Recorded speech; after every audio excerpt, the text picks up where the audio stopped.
എല്ലാവർക്കും നമസ്കാരം. ഇന്നത്തെ ശുഭചിന്ത: പ്രണയിക്കുകയാണെന്ന് അറിയാതെ പ്രണയിച്ചു കൊണ്ടിരിക്കുന്നവർ. പേരറിയാത്ത നൊമ്പരങ്ങളെപ്പോലെ പ്രണയമെന്ന് വിളിക്കാത്ത പ്രണയങ്ങളുമുണ്ട്.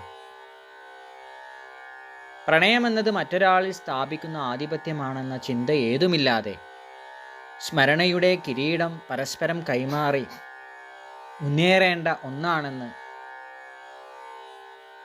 നമുക്ക് ചുറ്റിലുമിരുന്ന് നമുക്ക് കാണിച്ചു തരുന്ന അപൂർവം ചില പ്രണയങ്ങളുണ്ട്.